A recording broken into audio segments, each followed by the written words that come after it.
بەڵام بۆ قسەکردنی زیاتر لەبارەی دەست بەکاربوونی سەرۆکوەزیرانی نوێی بەریتانیا ڕیشی سوناک بەڕێز ئەحسان قادر شارەزا لە کاروباری بریتانیا و قەیرانەکانی بریتانیا لە هەولێرە لەگەڵماندا. بەڕێز ئەحسان قادرم کاتتان باش. ڕیشی سوناک بە ڕەچەڵەک بریتانی نییە، بەڵام لە بریتانیا لە دایک بۆ و ڕەشپێستیشە. ئەمە بۆ یەکەم جارە لە مێژووی بریتانیا شتێکی وەها دەبێت. چ مانایەکی تێدایە بۆ بریتانیا و بریتانیەکان ئەمە؟ طبعا ئەوە مانایەکی زۆر گەورە هەیە ji بە یەکەم جارێک کەسێکی وەکی ڕۆشی سوناک دێتە هەڵبژاردن وەکی سەرۆکوەزیرانی بریتانیا. ئەوە زۆر مهمە بۆ ئەو کەسێک و نە بریتانیە نە ئینگلیزی یا سکۆتلاندیە لە بریتانیا دژیت. ئەوە نیشان دەدێت و لە بریتانیا دەوڵەتێکی ملەتێکی ڤەکریە و ئەو کەسێک و دکارن توانەبوون هەبێت و د سیاسەتە دەور هەبێت ئەوان دکارن حتا ببن سەرۆکوەزیرژی بە ئەو شێوە شتێکی باشە شتێکی پیرۆزیەتەمان. بەڵێ بوونی سێ سەرۆکوەزیران بۆریس جۆنسن دەستی لە کار کێشایەوە، دواتر لیز ترەسیش دەستی لە کار کێشایەوە، ئێستا ڕیشی سوناک دەست بەکار دەبێت. ئەمە مانای بوونی قەیرانێکی قۆڵی سیاسیە یان چییە؟ ئەوە تەبان ئەوە قەیرانێکی سیاسی و قەیرانێکی ئابووریجی هەیە لە بریتانیا. ji ber ئەوە ئێستا حزبی محافەزەکاری بریتانیا پرانی ئەندامانی وان بکیشتیوە لە پارلەمانت بریاردان و ڕیشی سوناک هەڵبژێرن و ئەو قەیرانە حەلی بکەیت. لە ئەوە تەبان زەحمەتە بۆ دوو شێوە. یەک ڕزامەندی نەبخۆیی محافەزەکەران نینە، ئەوان نێبخۆدە سێ چار بەش بووە. ئێستا هاتنە لای ڕیشی سوناک ڕیشی سوناک هەڵبژاردنە لێ بۆریس جۆنسۆن وەختا و هاتە تحتیل هاتە vegeriya London xwest ku ڕیشی سوناک û penî li bin îdareya xwe de carekî din hikûmet dروست bike. Wexta ku ewan hedûkan qebûl nekirin li gel Boris Johnson kar bikin, Boris Johnson got bin natwanim carekî din hikûmet dروست bikim û xwe paş dakişand. Lê wa got ku ewan ne amade ne li gel min hikûmetekî taze dروست bikin.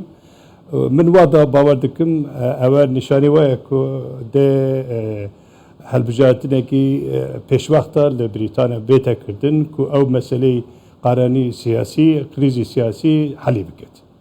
بەڵێ ڕیشی سوناک ئەمینداری گەنجینە بووە، دواتر وەزیری دارایی بووە و ئێستاش بەریتانیا لە دوای دەست بەکاربوونی لیز تراس کە دەستی لە کار کێشا و بریتانیا ڕوبەڕووی قەیرانێکی قوڵتری دارایی کردوتەوە، بەهای درای وڵاتەکەیان دابەزیوە. سوناک بۆ ئەزمموی لە ڕابردوو هەی بووە دەتوانێت چی بۆ بەریتانیەکان و بریتانیا بکات؟ ڕاستە ئەوە ڕیشی سوناک هاتە سەر حکم ji ber قەیرانی ئابووری.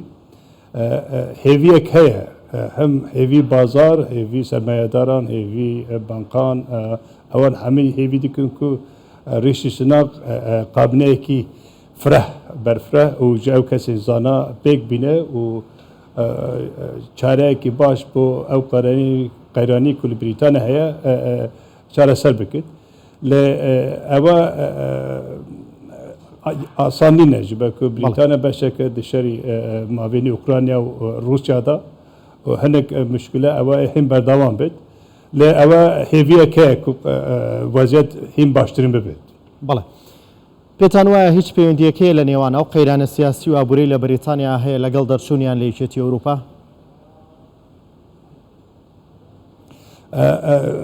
طبعا ئەوەژی هەیە تەسیر هەیە لێ بریتانیا هەردایم وا ڕیشی سوناک لەگەل سیاسەتی بۆریس جۆنسن بوو ویژی پشتاوانی بۆریس جۆنسن دکرد و بریتانیا ji یەکێتی ئەوروپا دەرکەوێت و ڕیشی سوناک دووبارە کرد و ئەو وێ حکوومەتی وی وێ سیاسەتی دژی ئەوروپا یانە ji دەرکردنی ئەوروپا دێ بەردەوام بکرد ji ber ku milletî Brîtanya ew biryara dabû.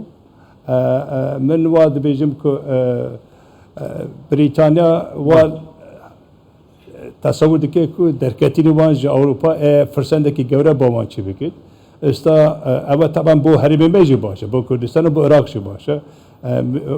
Bo çi ji ber ku Brîtanya daxwazî عقدی یک به یک لەگەڵ دەوڵەتی دن چێ بکەێت عقدی دارایی عقدی ئابووری عقدی دفاعی عقدی فیاسی چێ بکەێت و بریتانیا لەگەڵ دەوڵەتی دن بکاربێت سەر بخوا ئیش بکەێت ji ber ev rêşî sunak wa difikirê ku ew siyasete baş be û firsendekî gewre bo Brîtanya çê bike li gel Ewropa mayîn ewan dibêjin ku teng dikit destê Brîtanya teng dikit. بەڵێ بەڕێز ئەحسان قاتر بە کوردی وەڵام بیتەوە سوپاس دەکەم هەر سەرۆک وەزیرانی نوێی بریتانیا دەست بەکار دەبێت دێتە دەرەوە و جانتایەکی سوور نیشانی ڕاگەیانەکانەدات ئەم جانتایە چییە و چی تێدایە؟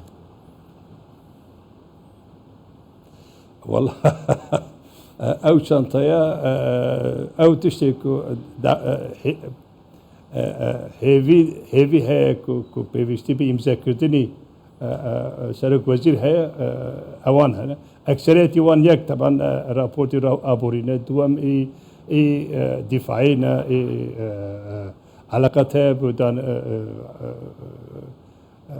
دەوڵەتین در و سیاسەتی بریتانیا بۆ دیفاع چاوەیە لەسەر ئەوانە و ئەوەژی دەست پێ بکە کا بنێن ئینشاڵڵا ئەوە ئیشێکی باش بکەێت لێ هێوی وایە کۆنزەڤەتیو دبێژێت ئێبسەر کەوێت لێ ئەوە ئاسان زۆر ئاسانی نەجیبە حکوومەتی سکۆتلاندی حزبی معارزەی لیبر پارتی بریتانیا ئەوان داوا دکن کە بۆ هەڵبژێتنەکەی پێشوەخت زووتر بێتەکردن بەڵێ بەڕێز ئەحسان قاتر شارەزا لە کاروباری بریتانیا لە هەولێرۆ لەگەڵماندا بووی سپاس بۆ بەشداری و ڕۆکردنەوەکانتە.